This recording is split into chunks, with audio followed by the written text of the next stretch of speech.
Halo semuanya, kembali lagi dengan aku Rafael Seno. Apa kabar kalian semua? Semoga selalu sehat dan selalu semangat untuk terus berkarya. Iya, jadi di video kali ini kita akan belajar menggambar atau melukis menggunakan teknik grid ya. Di sini aku menggunakan aplikasi yang namanya aplikasi Grid Drawing. Kalian bisa lihat di Play Store, download aplikasinya di Play Store atau linknya sudah aku cantumkan di deskripsi ya. Nah, di sini aku langsung aja di aplikasinya, pilih gambar, cari gambar yang sesuai dengan apa yang mau kita lukis. Di sini aku menggunakan kanvas ukuran 70 kali 50 yang genap ya. Jadi 70 dan 50, jadi lebih mudah untuk kita eee, aplikasikan gitu ya. Nah, di sini kita langsung cari tanaman atau crop. Di sini kita langsung sesuaikan aja dengan ukuran kanvasnya 50 dan 70. Setelah itu kalau sudah di-crop, disesuaikan, lalu kita cari kotak, tombol kotak ini, tools kotak ini fungsinya untuk membuat grid. Dengan ukuran kanvas 70 kali 50, maka ukuran persegi pada gridnya itu 10 senti. Aku buat 10 senti supaya lebih mudah. Karena kalau misalnya dibuat 3 senti atau 4 senti akan sulit untuk membaginya gitu ya. Nah, di sini kita juga bisa menggunakan tools diagonalnya untuk mempermudah kita melukis. Jadinya seperti ini. Nah, setelah itu kita langsung aplikasikan aja di kanvas. Kita hitung 10 senti 10 senti karena kita tadi sudah menghitungnya 10 senti 10 senti ya. Kita ukur 10 senti 10 senti kemudian kita garis seperti ini. Kalau misalnya sudah eee, disesuaikan ukurannya, kita langsung garis. Nah, kalau sudah jadinya seperti ini, kita langsung sketsa aja. Kita bisa menggunakan diagonalnya. Diagonalnya ini fungsinya untuk membuat garis tambahan supaya lebih akurat gitu ya. Nah, kita akan buat seperti ini supaya lebih akurat lagi. Kita langsung aja sketsa-sketsa semuanya sampai selesai. Dan karena gambar yang aku buat di sini banyak percikan-percikan air dan lain sebagainya, banyak eee, banyak item-item atau gambar-gambar atau objek-objek yang kecil-kecil, jadi nggak perlu aku gambar detail-detailnya. Jadi nanti langsung aku contoh aja secara langsung, tanpa harus kita ngelihat grid-nya gitu ya. Kalau sudah kita langsung mewarnai, di sini aku menggunakan warna yang sesuai dengan gambarnya, yang sesuai dengan eee, contohnya. Kita langsung aja mewarnai begini. Dan untuk pewarnaannya sebenarnya eee, eksperimen-eksperimen aja ya, untuk pencampuran-pencampuran warnanya supaya bisa kelihatan warna kulit. Walaupun sebenarnya untuk pembuatan warna kulit nggak harus sama persis dengan warna kulit di kenyataannya gitu. Jadi walaupun kita buat warnanya lebih ke kuning-kuningan atau lebih ke merah-merahan, itu tetap hasilnya nanti akan jadi kelihatan manusia beneran gitu. Jadi nggak perlu kita harus merancang warnanya harus benar-benar sama dengan warna kita, warna kulit kita, nggak harus.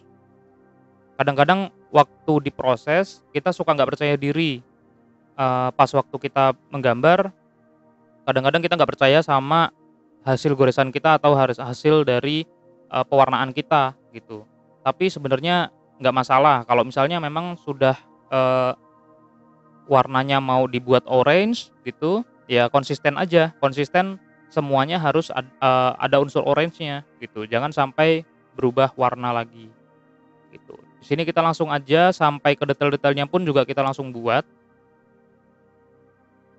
dan ini aku percepat supaya lebih enak aja menyimaknya. Sekaligus kita langsung detail-detailnya juga ya, untuk bibir, pembuatan bulu mata, kemudian rambut, semuanya langsung didetail. Nah, untuk penggunaan warna rambut sebenarnya nggak bagus kalau misalnya kita menggunakan pure warna hitam gitu ya. Di sini aku dasarin warna hitam dicampur dengan warna kulitnya tadi, warna, coklat tadi. Jadi, lebih banyak hitamnya perbandingannya. Jadi jangan sampai pure warna hitam ya, jangan pure hitam yang digoreskan, apalagi untuk dasaran. Tapi kalau bisa, ada pencampuran warnanya juga.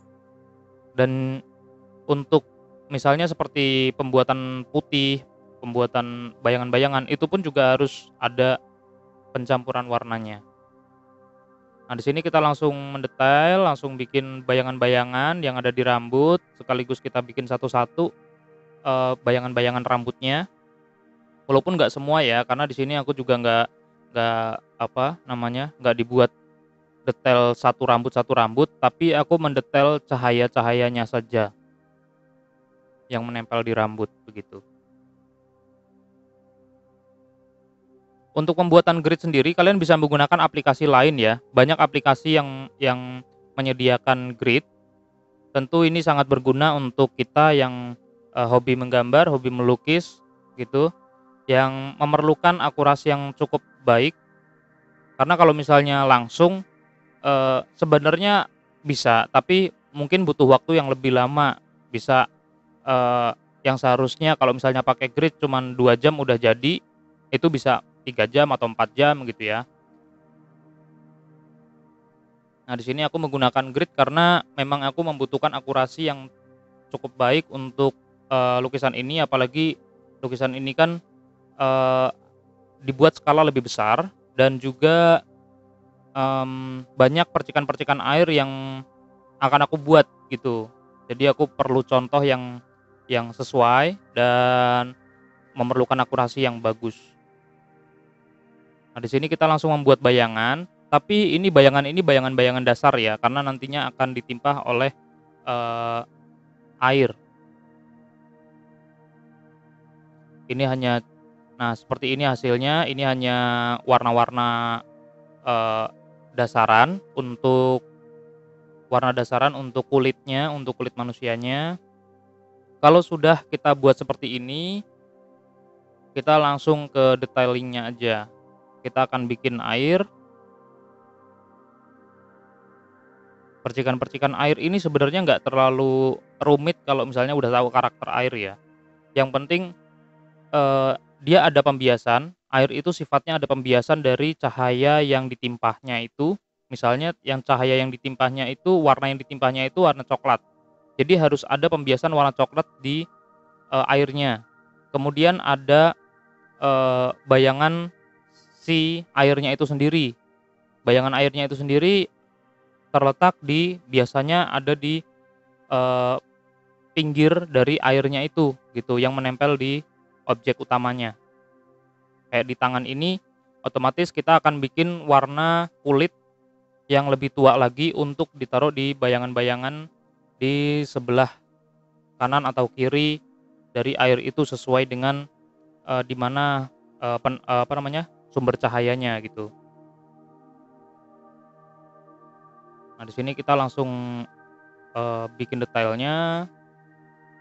Ini sebenarnya masih sketsa dasar ya, masih sketsa dasar untuk pembuatan airnya.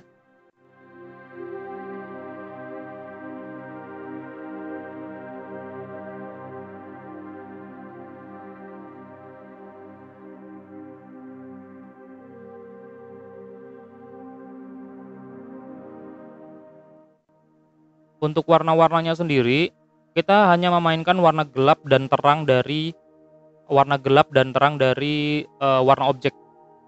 Jadi kalau misalnya warna tangannya ini warna coklat tua, jadi kita gunakan, warna yang lebih tua atau lebih muda lagi, gitu.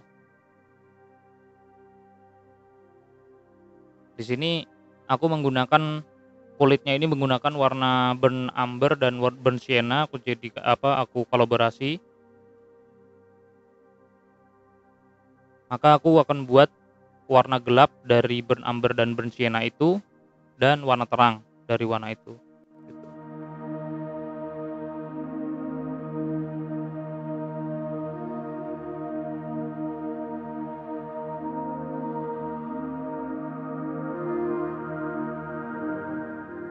Untuk pembuatan air sebenarnya ada beberapa yang perlu perlu, goresan tegas dan ada perlu goresan yang bias ya, ada goresan yang perlu digradasi. Nah, di sini aku juga di kulit-kulitnya bayi ini, anak ini perlu dibuat, semacam warna-warna yang berbeda dari warna kulitnya, ada yang dimudahkan, ada yang dituakan. Seperti warna kulit ini di sini aku mudahkan, dibuat lebih muda, kemudian, nanti beberapa di tempat lain juga aku buat lebih tua gitu, supaya ada kesan bahwa air itu mengalir gitu. Karena, gelombang air kan bisa membuat warna si objek itu bisa jadi gelap ataupun terang, sesuai dengan pembiasan dari cahaya itu, gitu.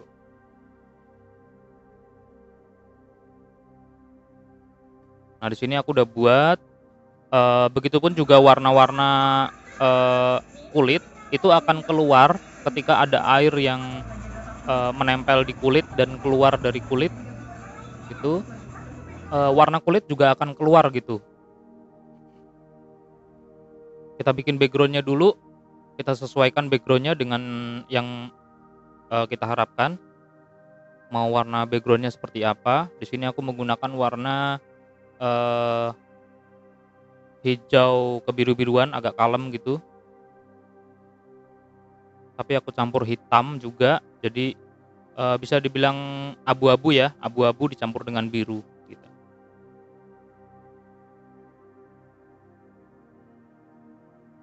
Nah, di sini kita bikin, eee, airnya, kita perlu tahu karakter air dulu sebelum kita bisa, melukis air, kita, harus memahami karakter si air ini dulu.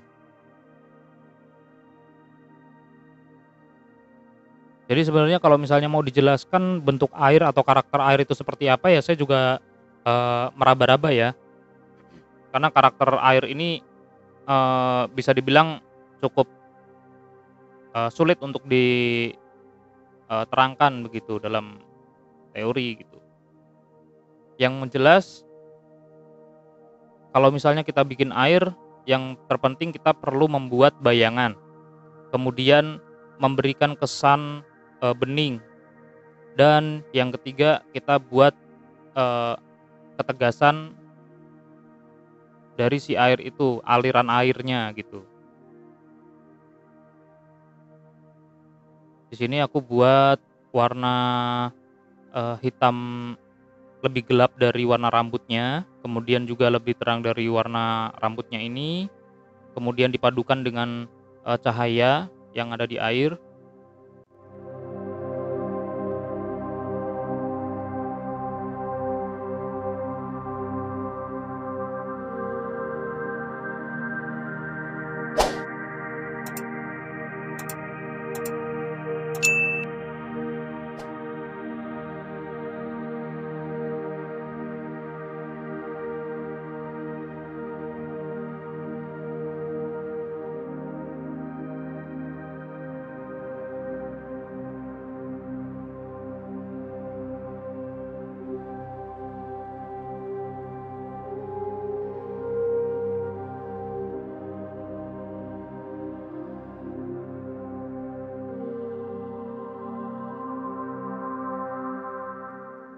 Nah, di sini kita juga, buat warna-warna dari rambutnya itu keluar juga gitu ya dari objeknya, dari garis objeknya, karena dia mengikuti, air, mengikuti airnya. Jadi, percikan air itu membawa warna dari si objeknya, gitu.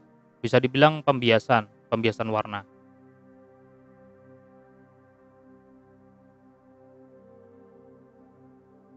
Kemudian di sini kita juga bikin air yang ada di luar objek. Aku gunakan warna-warna, abu-abu ditambah dengan warna biru kehijauan, seperti warna background-nya. Kemudian, aku padukan juga dengan warna kulitnya. Jadi ada beberapa yang, aku tambahin warna kulitnya.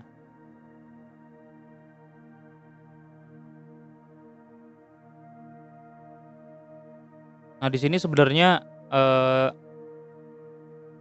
walaupun belum hiperrealis ya, walaupun belum sampai ke level itu, tapi, ini sudah cukup,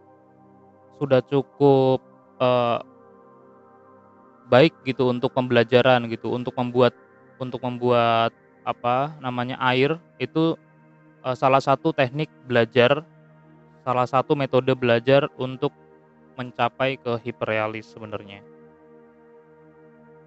Jadi kalau teman-teman, kalau misalnya memang mau, belajar melukis ke arah realis sampai ke hiperrealis, cobalah untuk, menggambar air atau benda-benda yang bening seperti gelas begitu.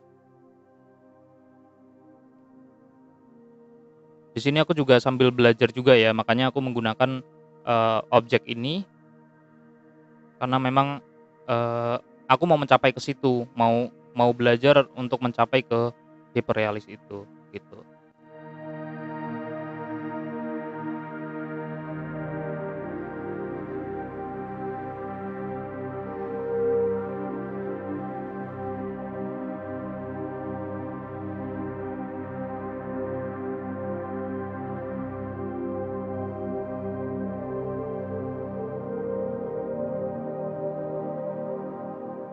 Kalau untuk bahan, di sini aku menggunakan bahan cat akrilik, sebenarnya bukan cat akrilik ya, tapi, eee, cat tembok yang mengandung acrylic emulsion yang cukup baik gitu ya.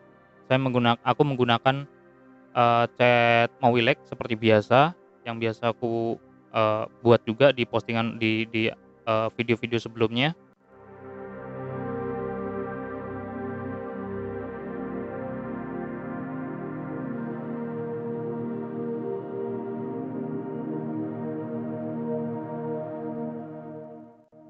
Nah, untuk air yang menempel di kulit ini, di sini aku buat seperti yang ada di contoh, jadi kita akan mengikuti pembiasan-pembiasan warnanya, yang warna kulit menjadi lebih muda dan ada beberapa yang juga, jadi lebih tua gitu ya.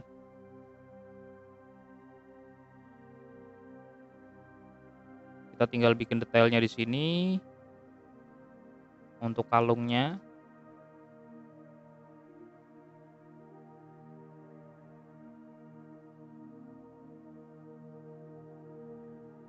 Dan kalau misalnya sudah selesai semuanya, kalian bisa vernish dengan, menggunakan beberapa macam merek vernish yang campurannya air, atau juga bisa menggunakan, vernish yang campuran, eee, minyak juga boleh sebenarnya. Tapi kalau bisa cari vernish yang, eee, daya rekatnya cukup tinggi, dan untuk lukisan disarankan untuk menggunakan clear atau vernish yang dope gitu. Nah, hasilnya seperti ini teman-teman, terima kasih udah menonton, semoga bermanfaat dan sampai jumpa di video-video berikutnya. Jangan lupa untuk like, komen, dan subscribe. Bye-bye.